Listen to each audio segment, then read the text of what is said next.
Yo cuando llegué aquí a Nicaragua, yo tuve la oportunidad de estar dentro de la cuna del monstruo, dentro de la casa del monstruo. Yo estuve al lado de ellos, compartí con ellos, los escuché a ellos, vi cómo actuaban ellos, escuché y observé cómo hablaban de los sandinistas, cómo despreciaban a los sectores indígenas, a los sectores populares, a los sectores campesinos, lo horrible que hablaba ese sector que es bien reducido, oligarca acá en Nicaragua. Odio, discriminación, prepotencia y sobre todo mucha maldad. Había mucha maldad, había mucho odio. Cuando usted escuchaba Zúñiga, este señor aparece y yo cuando escuchaba la conversación de ellos, yo decía, esta gente es mala, esta gente tiene odio. Y estuve siempre en la movilización al lado de ellos, escuchando cosas, escuchaba a los dirigentes de ellos. Bueno, y uno anda haciendo su trabajo de investigación, el trabajo de periodismo, el trabajo de todo esto. Y veía cómo se expresaban. Una de las cosas importantes que es necesario recalcar es ese paralelismo que tiene la derecha venezolana y la derecha nicaragüense. Los dos coinciden en el odio a los pueblos originarios, afrodescendientes, indígenas y, por supuesto, a todo el que tenga un pensamiento diferente al de ellos, debe ser eliminado. Debe ser eliminado de la faz de la tierra, debe de ser acabado. Debemos acabar con Daniel Ortega, debemos acabar con la vicepresidenta, debemos acabar con todo lo que sea rojo y negro, hay que incendiarlo, hay que acabarlo. No puede quedar cenizas de esto en Nicaragua para construir una historia y construir una nueva Nicaragua. Cuando te habla de que es necesario quemar, acabar con todos los referentes sandinistas, entonces estás acabando ya de eliminar, de construir una historia. ¿Qué hizo Hitler? Hitler acabó con todo el referente histórico antes de él. Lo eliminó, lo incendió, quemó libros, quemó librerías, quemó colegios, quemó universidades, quemó centros históricos, lo acabó. Hitler se valió de eso. Se valió del holocausto físico, pero también de la gran masacre cultural e histórica. De eso se valió Hitler. De eso también se están valiendo estos señores en este momento. Se están valiendo de acabar con la historia política, cultural, la geografía y la economía nicaragüense la quieren destruir. Porque dicen que es necesario imponer, escuchen bien, un nuevo orden. ¿Qué pasa? Por acabar con el sandinismo, ¿qué pasa? Por acabar con las corrientes históricas, culturales de Nicaragua, incluyendo Latinoamérica. Se trata de eso. Esa es la realidad de una derecha desfasada y de un plan del gobierno norteamericano y de las grandes transnacionales de la comunicación. Las corporaciones tienen que ver con esta situación. Vamos a lo mediático. ¿Cómo los medios de comunicación han influido en el caso Venezuela, Bolivia, Honduras, que lo tenemos aquí al ladito? La situación de Ecuador, de eso los medios de comunicación no hablan, el pueblo está en las calles. Recientemente tuvimos aquí al lado en Honduras una revuelta también popular por la situación de las elecciones. Hubo muertos, hubo heridos. ¿Qué dijo la Corte Interamericana de los Derechos Humanos? ¿Qué dijo la gente de la OEA? ¿Qué dijo Human Rights Watch? ¿Qué dijeron los diferentes organismos de derechos humanos? ¿Hablaron de eso? De eso nadie habló. Eso como nació, murió. Fue silenciada este alzamiento popular, eso sí es un alzamiento popular por la defensa de los derechos del pueblo, fue silenciada a sangre y fuego. Eso sucedió en Honduras.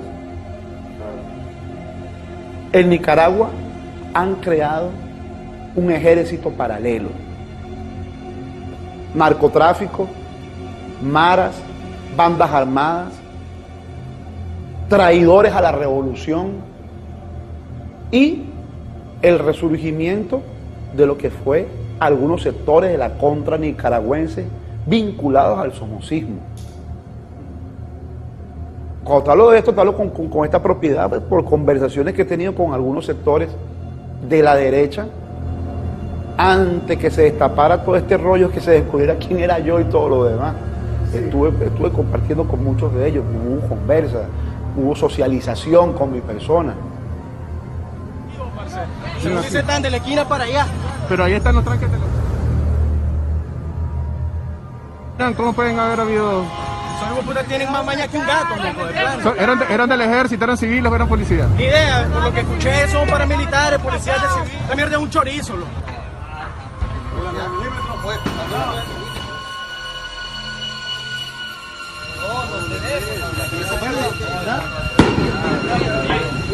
¿Cómo vas a decir que esta sargento secuestraron? ¿Cómo vas a decir que esta sargento secuestraron? ¿Cómo vas a decir que esta sargento secuestraron? No, esos chavalos están metidos. Pero no se puede, varón. Si no, usted sabe, cuidado. Ojalá, caballo, que nunca sea tu hijo, ¿oíste? Hermano, yo te quisiera salvar. No, imagínate, ojalá que nunca sea tu hijo. Hermano, te amarramos pues a puro mate. Te dejamos a Guayaboya. Mira, ven para el flash y le voy a decir por qué. No nos van a hacer algo. ¿Por qué? Ahí está. Ahí está. Ya está, déjalo. Ya está. Dale, los tiros.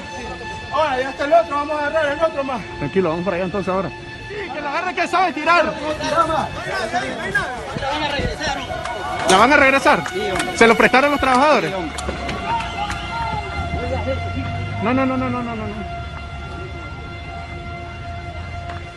¿Qué es lo que ocurrió ahorita, señor?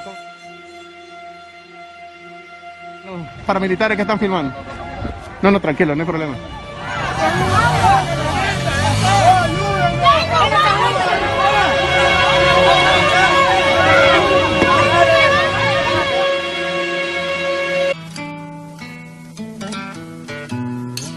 Tendríamos que analizar bien la historia de cada país. Y en el caso de Nicaragua precisamente se trata de que Nicaragua es un país que viene recientemente de una guerra, de años anteriores de una guerra. Y esta población que está en contra del proceso revolucionario, que supuestamente se pacificó, sacó las armas de nuevo. Y lo tenemos en cuenta allí, lo vemos en video, lo vemos en fotografía. Es que los tipos no han sido ni ocultos, no han sido descarados, hermano. Han sacado los AK, han sacado las ametralladoras, han sacado las armas de fuego, pero han llegado a una barbarie que yo creo que en los años 70 y 80 no lo hicieron. Aquí están quemando gente. En Venezuela lo hicieron también. Por ser chavistas te quemaban. Lo que tiene que ver con la quema de personas tiene los mismos índices de violencia que Venezuela, sí. Lo que es la quema de personas, la destrucción de instituciones, de escuelas, universidades, preescolares, de sitios históricos, donde hay documentación importante de la historia de Latinoamérica y del país. Los quemaron. Los colegios también los quemaron. Los centros de salud los quemaron. También sucede acá en Nicaragua. Han quemado, han incendiado, han destruido y han quemado personas. La carga de violencia de acá es más fuerte porque aquí se ven más armas en la calle.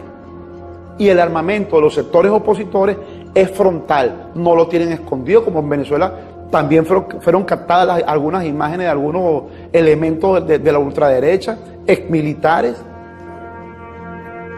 expolicías y elementos vinculados a partidos de derecha como Voluntad Popular, Primero Justicia, y otros partidos de la ultraderecha vinculados al empresariado con armas de fuego disparando a funcionarios policiales. En el caso de Nicaragua es frontal.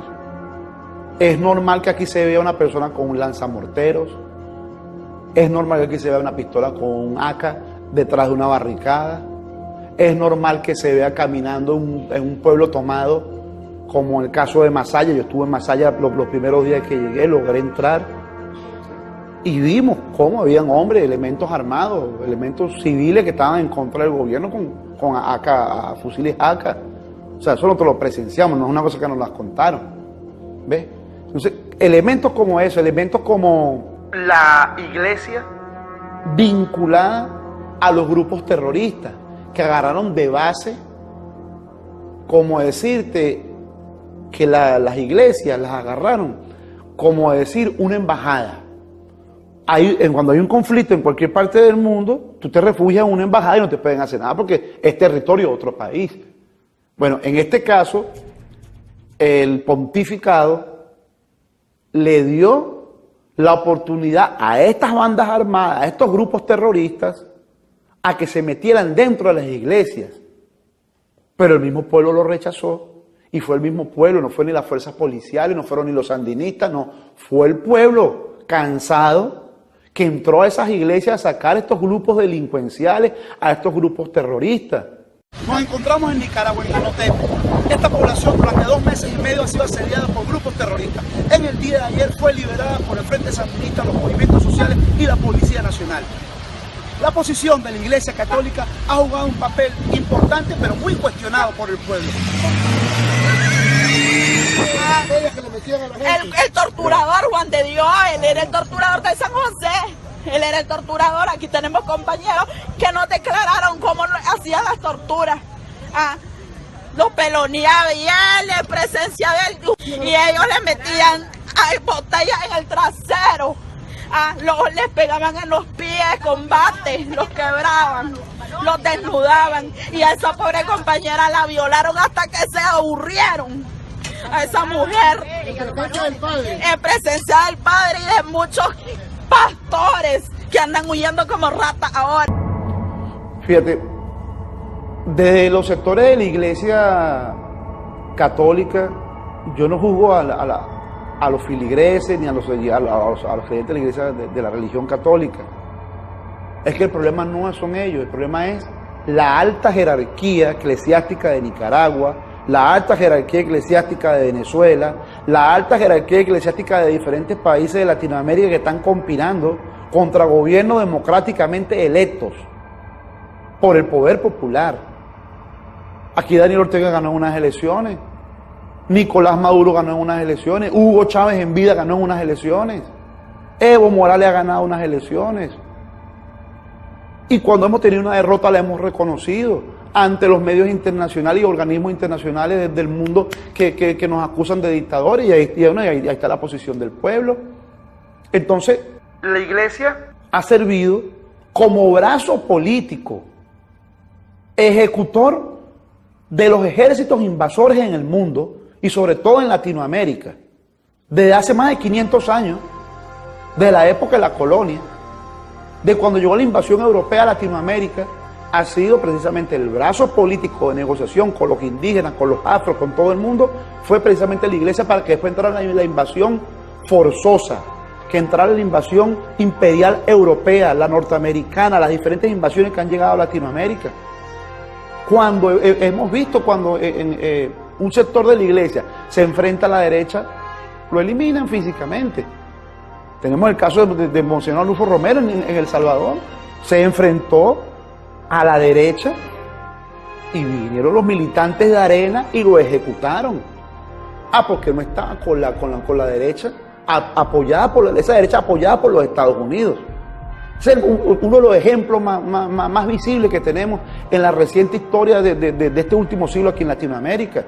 El caso de El Salvador, el caso de República Dominicana, donde fueron ejecutadas también unas monjas que fueron eliminadas por parte del gobierno de Trujillo, precisamente por ser adversa a un presidente neoliberal, a un militar fascista que estaba en República Dominicana.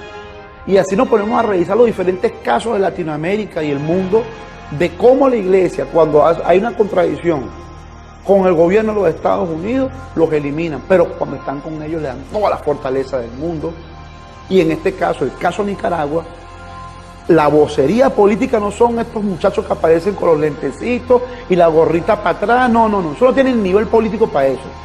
Ahí quien tiene el nivel político, quienes están dirigiendo la guerra, son los altos jerarcas de la Iglesia Católica en Nicaragua. No estoy empujando. Pero déjeme entrar. No estoy empujando, sino le estoy pidiendo que el señor cardenal quiere estar aquí. Pero bueno, ya hay otros medios de comunicación, yo quiero ver qué está sucediendo. No, aquí. no Yo también hay. tengo derecho como medio de comunicación. No, hombre. ¿Y la libertad de expresión? Hay libertad de expresión, pero ¿Y por qué también no? Pero permítame esta es entrar. una iglesia. Aquí han estado todos los medios de Sí, pero comunicación. esta es ¿Cómo una no puedo entrar iglesia. yo? Sí. Espera. ¿Pero por qué no puedo entrar yo? ¿Hay algo que ocultar? Que yo no puedo- Hablamos sin grabar, por favor. ¿Pero por qué la libertad de expresión? ¿Por qué me quitan mi libertad de expresión?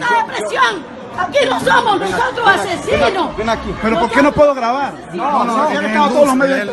¿Pero por qué no puedo grabar, Nuncio? ¿Pero por qué me empujan? No se puede. ¿Pero Vos sos de por qué Telesur, no ¿verdad? permiten? Vos sos de Telesur. ¿Por qué no permiten que yo grabe? Sos de Telesur. ¿Por qué no permiten que yo Sos grabe? de Telesur. No, soy de los medios internacionales. pero Sos de no- Telesur. ¿Qué tiene que ver con donde Pues- sea?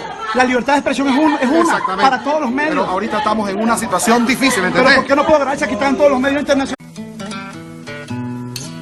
Cuando nosotros llegamos a Jinotepe, y eso fue en Diriamba, Diriamba que se llama, se pronuncia Diriamba. Cuando llegamos a Diriamba, nosotros llegamos y había una poblada de personas, unos inclusive apoyando a la iglesia, gente que no era del pueblo, de ese sector, y los habitantes de la población. Yo recuerdo que la mayoría de estas personas llegaron en camionetas, carros blindados, que tenían adelante unos anuncios que decían Nunciatura Apostólica, iglesia, decían todos los carros. Eran alrededor de una caravana como de 10 carros. De esos carros se bajó Juan Chamorro, Sandra Ramos, se bajaron unos jóvenes que decían ser dirigentes del Movimiento 19. Se bajaron un grupo de personas allí, en ningún momento fueron maltratados. Bueno, sí la gente le tiró consignas y le decían cosas, y le decían bueno, que ahora sí iban a aparecer. Se bajaron unos señores con unos chalecos que decían derechos humanos y todo esto. Y había muchos medios internacionales, estaba desde Univisión, CNN, EFE, estaban todos estos medios de comunicación, una gran movilización de medios nacionales e internacionales allí. Y nosotros estamos haciendo la cobertura de la situación. En ese momento, el sacerdote Brenes sale con los medios de comunicación y empieza a azuzar a las personas que estaban ahí del sandinismo y gente del pueblo que decían que estaban cansados de violencia, unos que decían que no eran sandinistas, que no eran, que tampoco estaban en contra de los sandinistas, que querían era paz en su pueblo. Y empezaron a decir al monseñor Brenes que por favor ya basta de violencia y no se seguir utilizando el recinto como cuna de señores terroristas, de bandas terroristas. Ahí se dio una confrontación verbal entre mujeres y sectores de la iglesia. Cuando la gente entró, porque ellos no quieren dejar de entrar a la gente de la iglesia, pero la gente dice que ahí estaban los terroristas escondidos dentro de esa iglesia, que estaban allí, que allí habían armas, que había medicinas, que habían equipos de transmisión, la gente estaba denunciando cualquier cantidad de cosas. Ellos no permitían la entrada de la gente, o sea, estaban escondiendo algo. Dejaron pasar primero a los medios de comunicación, a estas agencias internacionales privadas, fueron los primeros que entraron. Pero era imposible, las cosas que tenían, era imposible sacarlas, porque el pueblo rodeó la iglesia, porque estaban las pruebas del delito, estaban allí. El pueblo entró. El pueblo entró a la iglesia y tuvimos la oportunidad de entrar con ese pueblo y de demostrar la cantidad de armas que se consiguieron, de sujetos señalados por la misma población de que era los que aterrorizaban a los comerciantes, los que aterrorizaban a los sandinistas, los que aterrorizaban al pueblo en general, que en las noches para tú poder pasar te cobraban peaje, que los negocios que estaban en los alrededores de las barricadas tenían que pagar una protección porque si no ellos le iban a incendiar los negocios, cosas como esas. Esos sujetos estaban allí. Mucha gente denunciaban que eran del pueblo y otros que eran externos a esa población. La gente lo denunció. Mucha gente me decía, pero bueno, ¿cómo nosotros podíamos vivir aquí? Me decían, señor periodista, ¿cómo nosotros podemos vivir aquí? Si aquí somos una población de alrededor de 50.000 habitantes y alrededor de 200 hombres armados nos tenían aterrorizados a nosotros. Esto no era ni el 1% de la población. Eran alrededor de 200 hombres armados que hacían vida, fiesta y noche en esa iglesia. Armados y nos tenían aterrorizados. Este es un pueblo pacífico, este es un pueblo cristiano, nos decía la gente. Estos señores no creen en Dios, estos señores nos maldecían, nos humillaban, nos escupían, nos quemaban, nos pateaban. asesinaron, en el caso de Jinotepe, hay un testimonio muy fuerte, muy crudo que recuerdo, que es el caso de una funcionaria policial que fue violada, hasta más no poder, decían ellos mismos, las personas que estaban allí manifestando en contra de la iglesia, de la jerarquía eclesiástica. Ellos decían que la mujer fue violada y su esposo, que también era funcionario policial, lo violaron y lo asesinaron para ese momento, y que esta mujer fue ultrajada por cualquier cantidad de hombres ahí. Cosas como esas, o sea, son testimonios fuertes. Se hablaba precisamente de los gritos que se escuchaban de tortura en horas de la madrugada y de la noche dentro de esa iglesia, que se prestó para eso. Pero que también tenemos por ahí videos que no los hice yo, videos que hizo la gente. O sea, estos tipos estaban tan locos. O sea, es una cuestión enferma. Estos señores agarraban un teléfono celular y se grababan cuando torturaban a la gente. Ellos mismos pusieron las pruebas no fue una investigación que vino el G2 cubano o vino la inteligencia venezolana o vinieron los marcianos, no, ellos mismos con su enfermedad, porque eso es una enfermedad y eso es cuestión de que sería bueno que lo analizara un psicólogo, un psiquiatra especialista en conducta humana, de ver cómo una persona tortura y lo están grabando con un teléfono, y de ver unos curas que aparecen en las mismas tomas que hicieron ellos presenciando un acto de tortura. Hay un testimonio de un muchacho de la diversidad sexual que lo tortura y estaban los curas, o sea, y estaban los curas ahí, y estaba un pastor evangélico ahí también. Este pastor fue el 21 de junio. Yo venía de la casa de una amiga. A una cuadra de la casa de mi amiga me salieron sujetos que se dicen ser autoconvocados. Bueno, lo primero que hicieron fue atarme de las manos, poniéndome hacia atrás las manos amarradas. Inmediatamente me pusieron una capucha para que yo no lo pudiera reconocer. Procedieron y me echaron gasolina para encenderme fuego. Ellos me pasaron un encendedor. Como no le funcionó la gasolina, empezaron las torturas con forma de bolsas plásticas, a encender las bolsas plásticas y dejarme caer espelma de las bolsas plásticas en la parte de las piernas. Cada golpe que a mí me proporcionaron en la cabeza, en la cara, en el rostro, en la espalda, eran con los tubos de los morteros. Hicieron que me dejaron heridas en la cabeza, me dejaron una herida en la ceja, me dejaron también heridas en el párpado del ojo, tanto en el párpado de arriba como en la parte de abajo. El nombre del pastor es Carlos Roberto Figueroa. Es el que domina el proyecto Manos de Compasión. En ese momento él se me presentó en la esquina y lo que hizo fue, y lo que me dijo, que me tenía que hincar y que le pidiera perdón a todos los que me habían golpeado. No estamos abajo, que sean conmigo, ¿verdad? Vamos. No te vas a soltar, mira para allá solo que te tomes la foto y ya te llevamos. No la suena ningún teléfono. Llegamos a la media cuadra, aparece el padre. Dejó que todavía me golpearan media cuadra porque caminemos hasta la esquina del Colegio Sagrado Corazón de Jesús.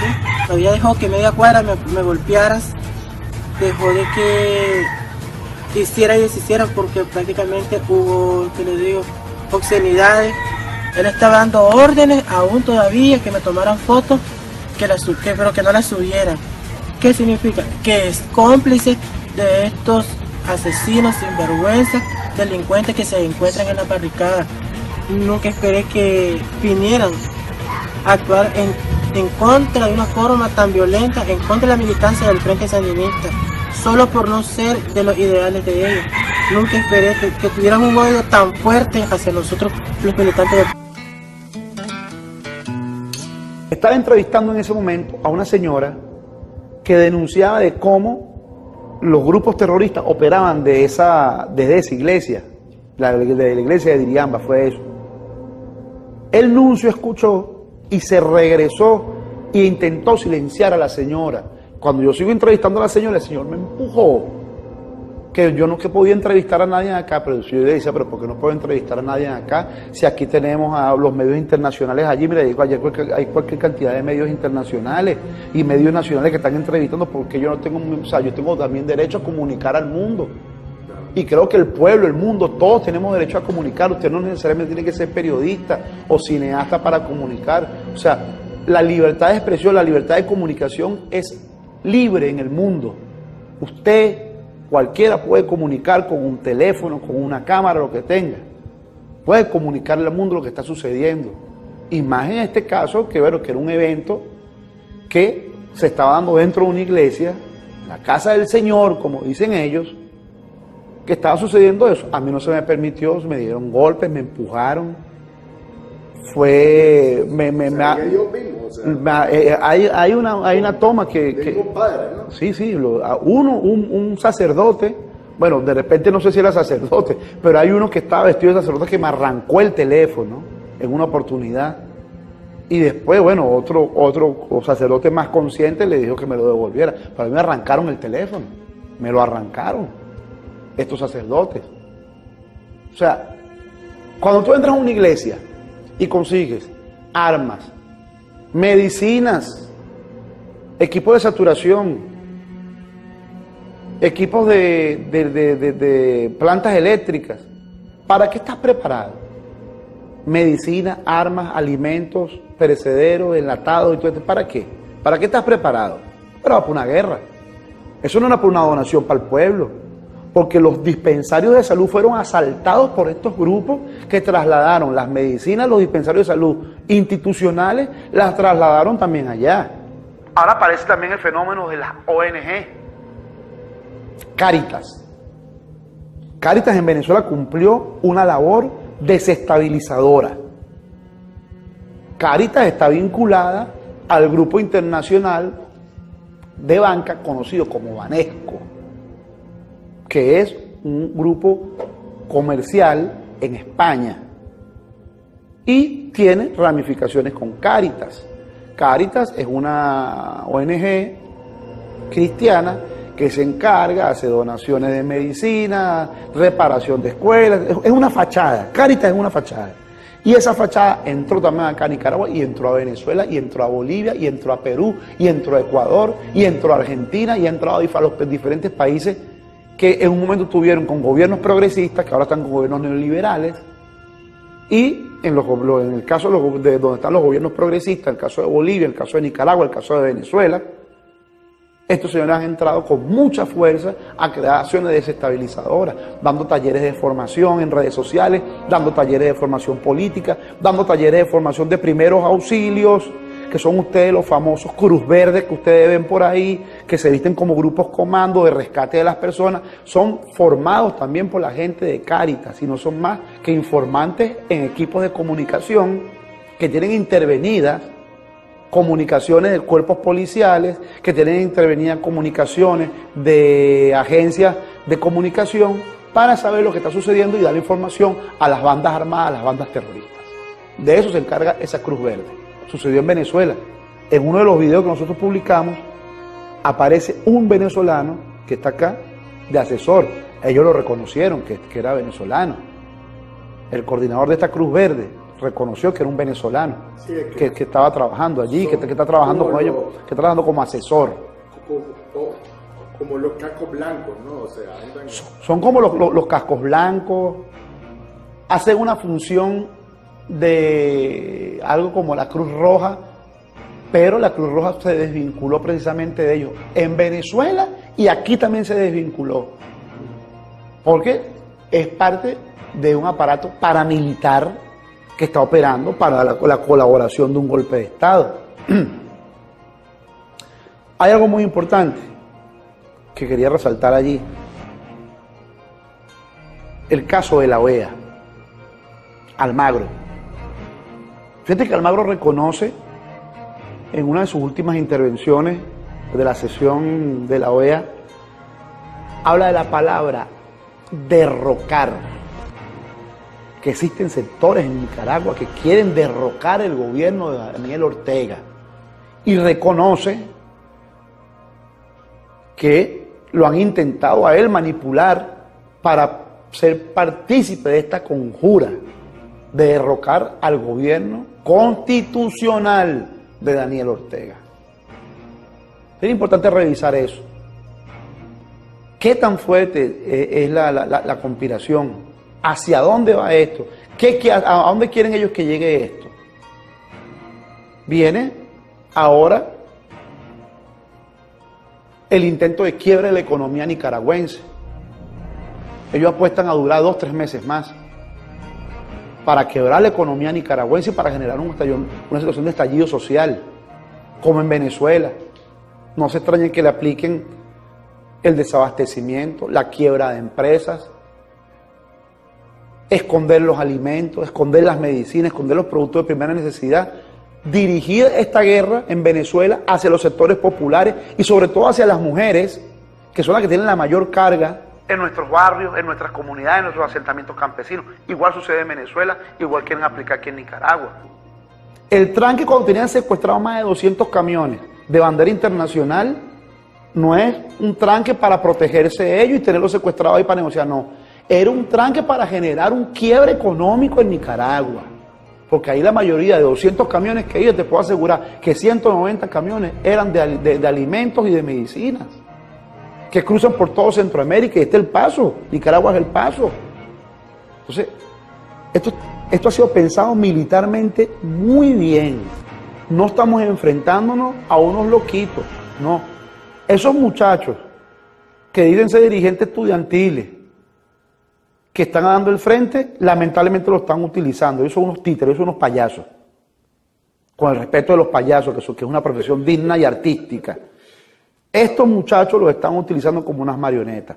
Ahí los verdaderos ejecutores de un plan golpista son los altos jerarcas de la iglesia eclesiástica de Nicaragua. ¿Por qué la gente denuncia que acá funcionaba un centro de acopio de los grupos que generaban violencia acá? No, lo que estaba era un centro médico para auxilio. Usted sabe que en situaciones difíciles como esta se necesitan puestos médicos y la iglesia estaba apoyando en eso. Ellos son voluntarios, mejor dicho, que estaban trabajando, exponiendo su vida, pues como todos la estamos exponiendo. ¿Y qué le parece que ahora aparecen los medios de derechos humanos, aparecen la alta jerarquía de la iglesia, aparece ahora cuando también denuncia el sandinismo que ha sido violentada sus viviendas, han sido violados sus derechos humanos y la iglesia no los ha escuchado a ellos? ¿Qué opina de eso? Bueno, yo personalmente he andado mediando casos donde son hermanos sandinistas también. Bueno, yo personalmente he andado mediando casos donde son hermanos sandinistas también. Bueno, yo personalmente he andado mediando casos donde son hermanos sandinistas también. Hace poco, en coordinación con el alcalde municipal, y usted puede hablar con el alcalde, nosotros fuimos al tranque de la entrada y fuimos a liberar 2 trabajadores de la alcaldía. Así es que nosotros somos mediadores, defendemos la vida. No podemos dar abasto a todo mundo como ella, que está bien ofendida por lo que ha vivido. Pero fuimos... Sí, pero ya es... Señor, no hable mentira. Usted es un hombre justo, usted es un hombre de Dios. Hable verdad. Hable la verdad. Torturaron, lo sacaron. Hable verdad. Lo torturaron adelante de ellos porque ellos estaban y los pobres muchachos le pedían que los salvara y usted les decía que dijeran dónde estaban las armas. Adelante de usted lo hicieron. Y usted, viendo cómo le daban con la cacha de la pistola y solo quedaba viendo con las manos en la bolsa. El pueblo no les cree nada. El pueblo no les... El 30 de mayo en Nicaragua es la repetición del escenario del 11 de abril de 2002 en Venezuela.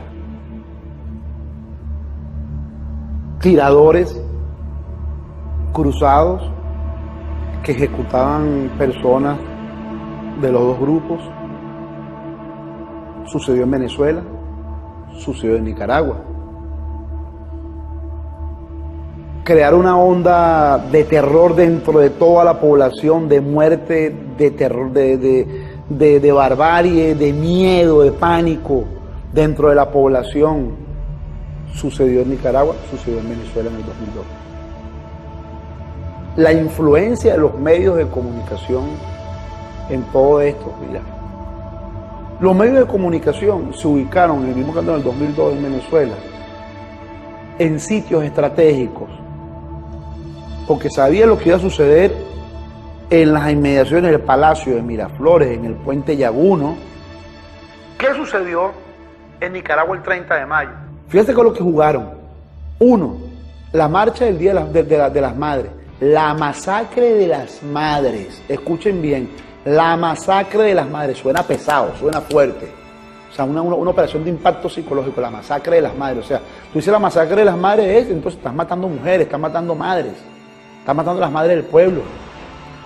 2, los medios de comunicación jugaron, bueno, fueron los sandinistas que dispararon, pero no contaban que existían personas por allí que estaban grabando. Y efectivamente ahí está, pero en muchos videos que salen, o sea, que la masacre de las madres la cometieron fueron francotiradores y hombres armados, tiradores que estaban participando con ellos. Entonces, es la misma descripción de lo que sucedió en Venezuela en 2002 y lo que ha ido sucediendo recientemente. Recientemente la Guarimba del 2017 crearon escenarios como, por ejemplo, mandaban un grupo armado a atacar una base militar.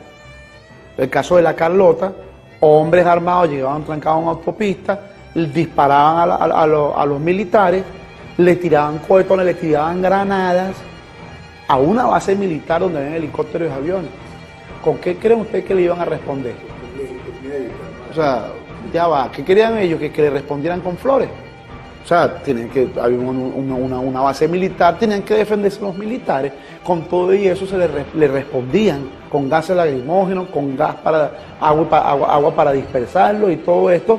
Pero ya cuando tú penetras una base militar con armas de fuego, la situación cambia. O sea, porque te estás enfrentando a una fuerza regular, una fuerza institucional, está siendo violentada por una fuerza irregular, una fuerza terrorista que está entrando a una institución pública con armas de fuego.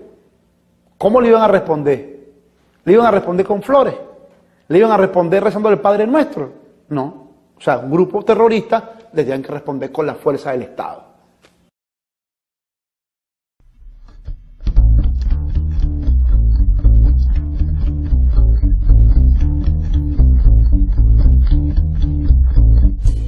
Me encuentro en Sutiaba. Sutiaba es una de las comunidades indígenas de acá de León. León tiene una historia de combate, de lucha, del triunfo de la revolución. ¿Qué pasó en Sutiaba? Después de la destrucción, cómo el pueblo decidió reconstruir la paz. Y hoy estamos en Nicaragua, la Nicaragua de vida, de amor y revolución. Pérez. Señora Mercedes, ¿qué sucedió acá en su casa? ¿Qué sucedió el día del ataque? El 14 de junio, ese día yo me voy a pagar, pues soy maestra jubilada. Cuando yo vengo y estamos en el patio, porque es caliente la casa, nosotros oímos que vienen gritando de la parte de la cuadra sur. Pero como tenemos todas las puertas cerradas, alguien llama por teléfono y le dicen, van contra ustedes, van a quemarlos vivos. ¿Venían a quemar la casa? Aquí a quemarnos la casa, si la casa estaba en unas partes están quemadas, allá en la parte de la calle. Los golpes de Estado tradicionales que estamos acostumbrados a ver, que sale un militar de un día para otro y de un golpe de Estado y listo, ya eso no funciona así. Eso funciona con el método de hinchar, que son golpes suaves. Supuestos procesos de insurrección, que aquí no hay una insurrección, pues si no, ni tú ni yo estuviéramos aquí, si hubiese una insurrección popular. Yo he tenido la oportunidad de recorrer barrios acá en Managua. Yo he estado en Managua recorriendo Managua en las noches. Tuve la oportunidad de estar en la comunidad de San Antonio. Y ahí conversé con la gente en la noche. Y hubo una asamblea, yo le expliqué, así como estoy explicando a usted, la situación de Venezuela. Hicimos unas comparaciones históricas allí con varios compañeros. Una gran poblada, hicimos un recorrido y estuve en otras comunidades. Recorrimos en las noches. Lógicamente había un miedo de salir a la calle porque hay una persecución de grupos armados que salen en la noche a dispararle a la gente, que ven por ahí para crear terror y decir que es el sandinismo. Salen grupos terroristas en la noche y secuestran al que ven parado por ahí, que saben que se lo secuestran y se lo llevan y aparece muerto después. O atacan en las noches viviendas de compañeros sandinistas o de compañeros de medios de comunicación que hayan publicado algunas informaciones y que sean adversos a su pensamiento. van y los atacan en las noches, en las madrugadas, por ahí andan los carros, o sea, es como el renacimiento de los escuadrones de la muerte de los años 70 y los años 80. Así operaban los escuadrones de la muerte.